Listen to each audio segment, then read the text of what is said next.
Now let's continue with A Journey to the West. We're now at the third stop at Rocky Mountain. Today I've inserted a little side topic here, Westerners' attitude toward time. Every Dharma center in the US is very good at time management, from plans spanning several years to schedules for just a few hours each day, or even arrangements down to the minute. Everything is laid out clearly and systematically. Indeed, some of them plan Dharma teachings or Dharma assemblies 3 or 4 years in advance, and for other activities they've already started making schedules for many years ahead. Then there are medium-term schedules, like for a 7-day event, what each day will look like with a mid-range timeline laid out. And for the smaller details each day, for example, what time to wake up this morning, what time breakfast is, how many minutes for rest, then when to get in the car, how many minutes it takes to drive to the destination where the Dharma assembly will be held, when to take breaks in between. The daily schedule is laid out very clearly. It was my first time seeing this, because here we basically don't have such detailed time management. We don't. Every time we arrived at a place, the Dharma center would give each room a detailed schedule. If there were any adjustments or changes, they would inform us ahead of time. If dinner was running a bit late that day, or if there were some adjustments to the activities, they would tell you in advance. It's not like here where people say, "Oh, the time changed. Oh, I forgot. Oh, is that how it is?" So for us, including some of the teachers, I hope we can develop a stronger sense of time. Otherwise, time is the most precious thing in this world, more precious than gold. Gold has a price, but time is priceless. And if you don't have gold, maybe there's a way to buy some. But if time is gone, it's gone. Once today's time has passed, it's gone. And if you don't use today's time, well, that part of your life is wasted forever. So for each person, why did I record this? Actually, it was because at that time I had some reflections on it, and they have a very strong sense of time, very punctual, right on time. That's how they are. For instance, when His Holiness was giving teachings, I've mentioned this before, including translation and chanting, each session was 2 hours. If it went over time, people in the audience would immediately raise their hands to remind His Holiness that time was up and they had to go. Otherwise, they'd have to pay additional parking fees. For example, they paid for 2 hours of parking. With 2 hours, they might have allowed for 2 hours and 5 minutes. Some places are like that. If it went over, they'd have to pay more for parking, and they'd already calculated their next time slot. I remember once, it was either at Rocky Mountain or Boulder, 2 women raised their hands saying it had gone over time. Could we stop? Otherwise, this actually happened. Our time wouldn't work out. At first, His Holiness was quite surprised. What does this mean? Raising hands to the Guru, limiting the Guru's time.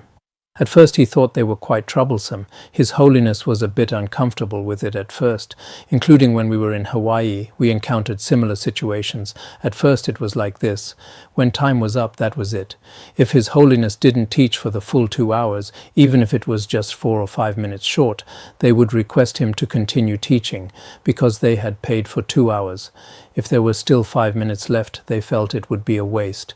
Could you teach a bit more? There's still some time left. Attending teachings in the West is different from the East. There they also charge fees. This is related to that. Their time is bought with money. If there's some unused time in the middle, they feel it's a bit of a waste. Actually, here our time isn't bought with money. But in reality, everyone's time is very important. So I also suggest that of course, not every meeting every day can be managed this way, but generally speaking, when holding meetings, first, the person chairing the meeting should roughly estimate whether it will take 1 hour, 2 hours, or half an hour. Within that half hour, who needs to speak? How many minutes does each speaker need? Roughly calculate this. Otherwise, some particularly long-winded people waste half the day, and the whole meeting ends up accomplishing nothing. Meetings are like this. Work is like this too. Some people's work efficiency is extremely low. They're physically present but can't produce anything. People without a sense of time spend their whole lives. As Mipham Rinpoche said in A Treatise on Ethics for Kings, their whole life passes like a single day. People who achieve nothing just drift through life in a daze. This is not good at all. So in the future, I hope everyone should, especially those in charge of various departments. Discussions are sometimes necessary, but when discussing, there must be efficiency. Actually, for many of our presentations, if you only have 5 minutes or 10 minutes, and this requirement is given, you can prepare in advance. But if you don't, Especially as we get older, we tend to ramble more. Like me now, I'm a little bit like that too, but I still try my best to be punctual and not ramble. Among some of our teachers, I've heard some are particularly long-winded. I've mentioned this 2 or 3 times in class, but I heard it still hasn't had any effect. Later I thought, maybe these people aren't attending my classes. Otherwise it couldn't possibly have no effect at all, right? When people talk to each other, I really wanted to name names, but then I didn't. Never mind, because for some people, without a bit of consequence, it seems like there's this tendency. So regarding this in the future, if it's really necessary, then it's no big deal. But generally speaking, everyone's time is very precious. Even for those listening to teachings, we should still respect their lives and their time. Otherwise, if you have a little bit of authority and keep wasting others' time, that's not good. We often encounter long-winded leaders who just go on and on. It's really annoying. Including when some teachers give teachings that are too long, people will also feel weary. So basically, the activities of each day should be completed within the scheduled time. I hope people in our academy will be more punctual in the future. This reflects a person's caliber. Once when His Holiness was conferring the Chetsun Yingtig empowerment because the ritual was too long to be completed within 2 hours, he sincerely apologized to the audience and said he couldn't finish on time, but the empowerment couldn't be interrupted, so he kindly asked for their permission to extend the time for half an hour. This is also mentioned later in the 4th stop. Something that happened during the empowerment at that time, we recorded a bit of it in writing. Actually, the audio of that empowerment ritual couldn't be found at the time, but I basically remember the content. At the beginning, we were a bit uncomfortable with this. After all, in the Tibetan areas, giving Dharma teachings can be quite free in style. If the teacher elaborates extensively, they might teach for several hours in one breath. And in Tibet, there's a saying, the longer you teach, the more it shows you're versatile and wise. So some Khenpos would deliberately prepare a lot in advance and keep reciting from memory, taking up a lot of time. Back when His Holiness was still with us, one Khenpo taught on Vinaya for 3 hours. We all thought at the time, wow, this person is really impressive. That was the thinking for a while. But actually, that's not how it should be measured. If sometimes there's not much to say, teaching for just a few dozen minutes is also fine, but people in the West are serious about keeping their schedules neither longer nor shorter than the expected time. It was only after I inquired that I learned, in Westerners' eyes, being punctual is a sign of respect for others. If one is often not punctual, it indicates that this person may not be reliable. Japan is the same. In some classes in Japan, if a student is late 2 or 3 times, all the teachers and students in the class will look down on them. Those of you who've been to Japan should know this. It's very much considered a character issue. We can also see this. Punctuality is particularly important on formal occasions. Otherwise, it may cause many inconveniences for others, because everyone has already arranged their day. If there is a delay at one event, all the subsequent activities will be affected. So this schedule must be followed. We still have various schedules, big and small. So when we go out, including my meals, every day is like this. Sometimes they say, you should rest a bit after eating. I say, what's there to rest for? Because my schedule is quite tight. For instance, when talking on the phone with some long-winded people, it's awkward to say anything. Not keeping to time is also very troublesome. If a person has good character and wisdom, and they're also very busy, they still have a sense of time. They also have many things to do. So regarding schedules, especially when going out, some people are often late even for getting in the car, often late to class, often late to meetings, as if they have no sense of time. Every day they're like that. Such a person's character is still lacking.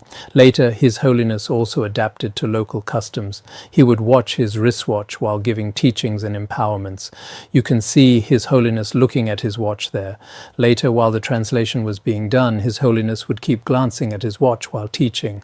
Later on, he became very punctual. Then when we got to France, Chögyam Rinpoche said, you don't need to watch the time at all. You can teach for as long as you like. His Holiness said, how comfortable. He finally felt liberated here. So we try our best to strictly finish on time. Actually, if someone really puts their mind to it, it can be done. There's someone called Luo Pang who posts a 60-second talk every day. I watched his posts for a while. He's very precise. Not 1 second longer, not 1 second shorter. Every time for many years now. I'm not sure if he's still doing it now, but for a period of time, he posted 60 seconds, 1 minute every day. If you can hit 1 minute precisely every day, then I think for just an hour or half an hour, you should be able to say what needs to be said. This is something everyone should pay attention to. On one hand, this is the Western approach, but on the other hand, we still need this sense of time. And from then on, I also became a person with a strong sense of time. I feel that in our Buddhist academy, at least among whether big or small Khenpos, my sense of time, I think, is quite good. Except for special circumstances, I'm almost never late. I'm quite conscientious about this, whether it's giving lectures, attending meetings, or even having meals with others, no matter big or small. I almost never miss my scheduled time. Now let's talk about reasons for opening the door to the profound Dharma. At this Dharma center at Rocky Mountain, His Holiness gave these practitioners tantric teachings for 7 days. Here he mainly transmitted the flight of Garuda and many other teachings. On July 1st, His Holiness bestowed the peaceful Manjushri empowerment. Before that, Gyatrul Rinpoche shared a few words with the audience. First of all, welcome everyone, especially those who came all the way to attend this Dharma activity. Having such a wonderful gathering is the result of our accumulating merit and purifying obscurations throughout countless eons. We should highly value such Dharma activities. It is especially fortunate to meet such a realized being as His Holiness. He is a true emanation of Guru Padmasambhava in this age. What he said was quite accurate. After all, His Holiness is a Turton. The previous Tulku also mentioned this at Boulder. Generally speaking, being a Turton, he is also a body emanation and mind emanation of Guru Padmasambhava. He truly has the power to grant liberation to those who see, hear, and touch him. Some of us may never have met him in person, but if we have received his Dharma teachings, we can be said to have received his Dharma connection, the liberation through seeing Dharma because of his teachings. So this time too, I heard that Khenpo Yeshe is also teaching His Holiness's biography. We are teaching it too. At the end of this year marks 20 years since His Holiness passed away. Actually, those few days will be very important with various rituals to remember His Holiness. But more importantly, this year is a special year. We should think more about his qualities every day. Although he left this world so many years ago, his blessings remain extraordinarily powerful. He continues to guide so many beings. His Dharma centers still have so many practitioners. Usually abroad, after a great master passes away 5, 6, 7, or 8 years later, the Dharma centers are basically empty, basically nothing left. But here with us, not to mention anything else, when he was alive, leaving aside the liberation through seeing or hearing, even after his passing, his Dharma lineage remains so flourishing. Among all Tibetan and Chinese masters, this is quite rare. There are some certainly, but it's rare. So for us, remembering His Holiness through this way is perhaps the best kind of commemoration. Issuing commemorative badges or something, that's what ordinary worldly people do. That's certainly also necessary. Holding a ceremony on the day, for worldly people, on the anniversary of someone's passing, they have a meeting, people connected to the person give speeches, and if there are commemorative items, they distribute them. But for us, what we need during these special days is for His Holiness's mind transmission blessing to merge into each of our hearts. Then we will have received His Holiness's Dharma. Indeed, although His Holiness left us 20 years ago and went to America 30 years ago, it feels as though we're still in His Holiness's presence, receiving this Dharma right now. That feeling, that blessing, that connection. In this way, we may, although some people didn't have the chance to meet His Holiness in person, if they have the fortune to encounter His Holiness's especially precious Dharma teachings, this is something we should feel quite happy about. So Gyatrul Rinpoche said, through this activity, we will be able to recognize our Buddha nature that is primordially within us and gain benefit, peace, and happiness in all lifetimes. Being able to see His Holiness is the result of our great merit that makes the mirror of our mind clear. This part probably needs explanation, because seeing His Holiness depends on one's own merit. When the mirror of the mind is clear, then such a compassionate reflection can appear. When our own mind is pure, His Holiness as a symbol of compassion, this image can manifest. Although the image appears before you, you may not know who this image is. This is well said. Actually, His Holiness is a projection of our faith, whether as Guru, Padmasambhava, or otherwise, but those without faith may not know this. So I am here to help introduce him to you, but it is like the blind leading the blind. He said his introduction is just the tip of the iceberg, not necessarily complete. It mainly depends on you. Here His Holiness is a compassionate image. What appears in your mirror? Is he compassionate? Is he afflicted? Is he a wise elder? What do you see? There's a story about Master Guang Qin. Someone complained, "They cook at 8 in the morning but don't serve us until 10. I'm very unhappy with the kitchen." The old master said, "You shouldn't be unhappy with the kitchen. It's your own karma. You should blame yourself. You only have the karma to eat cold rice, not the merit for better. You should blame yourself." So many of the images we see are projections of our own faith. We should cherish our merit and not overwork His Holiness, because he is advanced in age and tired from his busy schedule and travels. He also needs to bless sentient beings in various ways, so we should check often to see whether he needs some rest. That's what he said at the time. Instead of watching our watches too much, we should care more about our future life, because they kept checking the time during teaching, so he said this to them. His Holiness's physical health is the most important thing. We cannot treat entrance fees as if we're buying the guru. Charging admission fees for Dharma teachings is a characteristic of American Dharma centers, but we should not treat His Holiness's teaching as a service we deserve.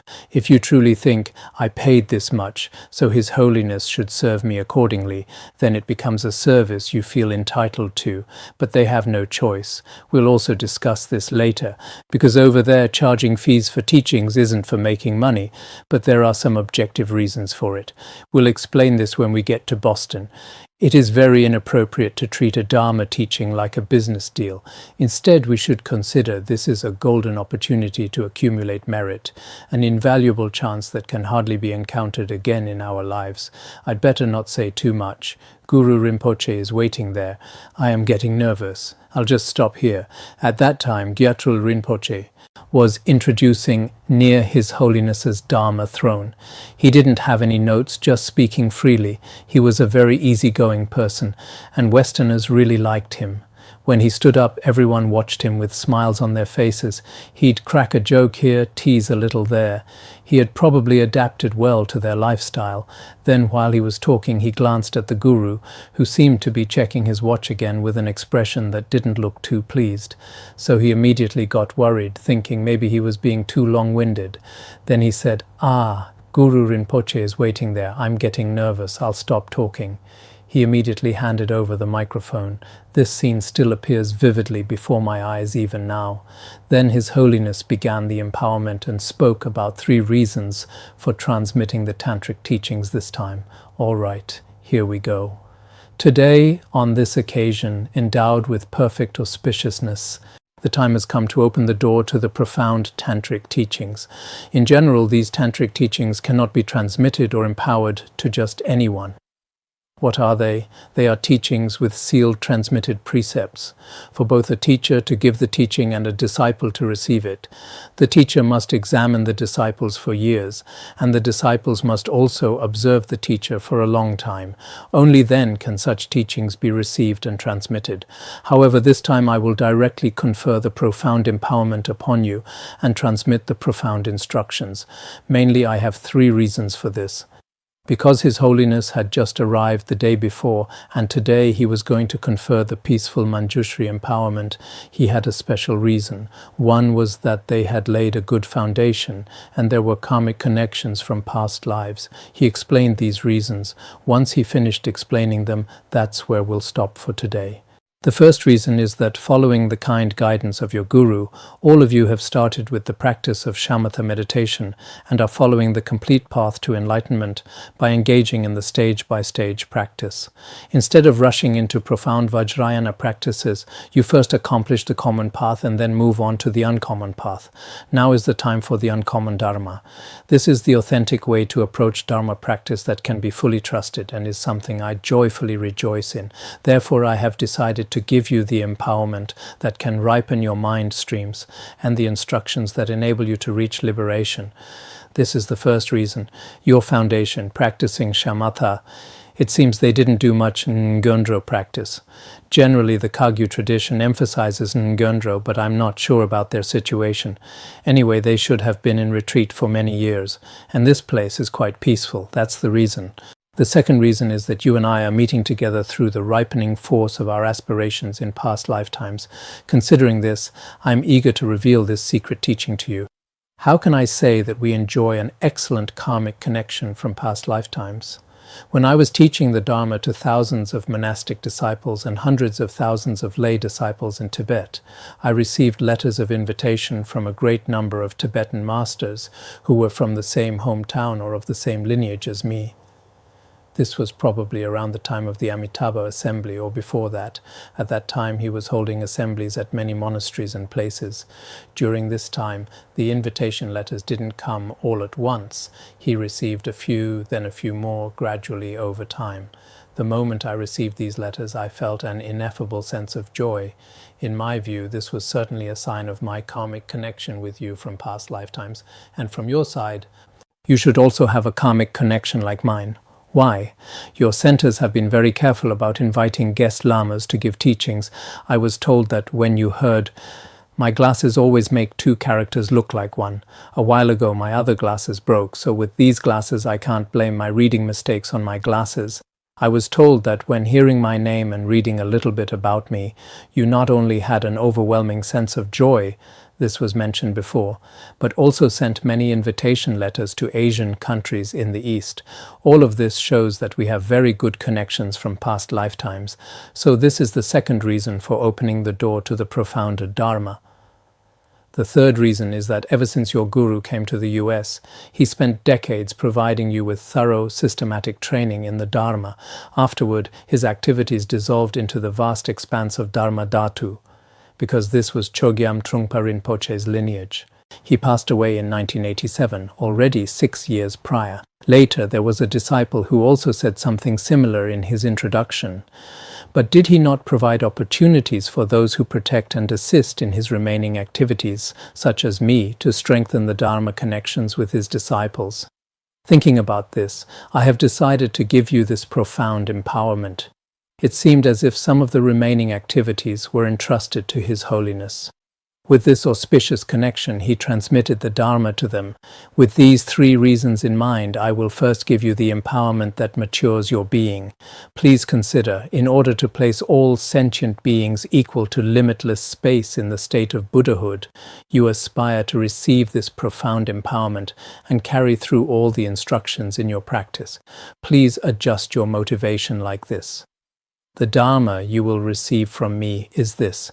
In 1987, I traveled with tens of thousands of Tibetan disciples, as well as many Han Chinese and Mongols, to Mount Wutai of the East. We repeatedly made aspirations in accordance with the great vows of Samantabhadra in front of Lord Manjushri.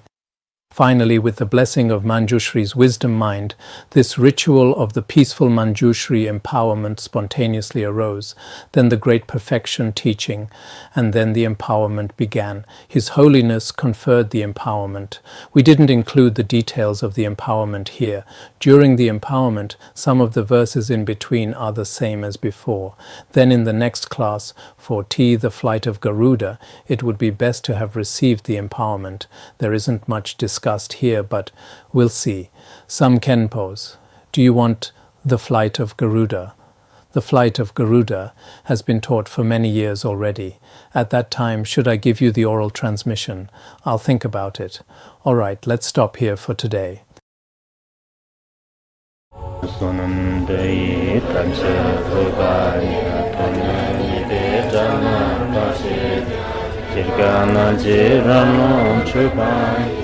Chögyam